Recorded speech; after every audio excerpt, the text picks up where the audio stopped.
क्या टाना भक्तों का आंदोलन जबरन समाप्त कराया गया है? मुख्यमंत्री हेमंत सोरेन के इशारे पर चंदवा के टोरी स्टेशन के समीप बैठे टाना भक्तों को वहां से आंदोलन समाप्त करने को कहा गया था। भारतीय जनता पार्टी की तरफ से कहा जा रहा है कि सरकार की तरफ से आम लोगों का ध्यान भटकाने के लिए यह कार्रवाई की गई है। फिर मीडिया में यह बातें फैलाई गई कि टाना भक्तों का आंदोलन समाप्त हो गया है, सरकार ने उनकी मांगे मान ली है, पर हुआ कुछ और है। भाजपा का आरोप है कि जिन टाना भगत प्रतिनिधियों को मुख्यमंत्री आवास तक लाया गया वे आंदोलन में थे ही नहीं। आंदोलनकारियों में से एक भी नेताओं को वार्ता के लिए नहीं बुलाया गया। भाजपा के वरिष्ठ नेता प्रतुल शाहदेव ने सरकार पर गंभीर आरोप लगाते हुए कहा है कि सब दिखावटी है। रेलवे को प्रतिदिन 2 करोड़ का नुकसान उठाना पड़ रहा था, क्योंकि इस लाइन से कोई भी ट्रेन और मालगाड़ी नहीं गुजर पा रही थी।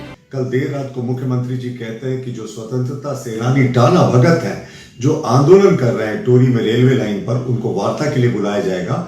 और कल ही देर रात को उनके लातेहार के विधायक के साथ झारखंड मुक्ति मोर्चा के समर्थक इन टाना भगतों को जबरदस्ती बल का प्रयोग करके आधी रात को हटाते हैं और इन्हें धमकाते भी और इन्हें फिर बसों से छोड़ दिया जाता है। तो यही है इस सरकार की कथनी और करनी। उधर हेमंत सोरेन सरकार का मानना है कि टाना भक्तों की मांगों पर सहानुभूति पूर्वक विचार करते हुए विधानसभा सत्र में आदेश पारित करा लिया जाएगा। टाना भक्तों की तरफ से बेरोजगारों को रोजगार मुहैया कराने, रक्षा विश्वविद्यालय से पास आउट को नौकरी देने, उनकी जमीन का म्यूटेशन और लगान कटवाने, CNT एक्ट के प्रावधानों को टाना भक्तों की जमीन पर भी लागू करने की मांग की गई थी।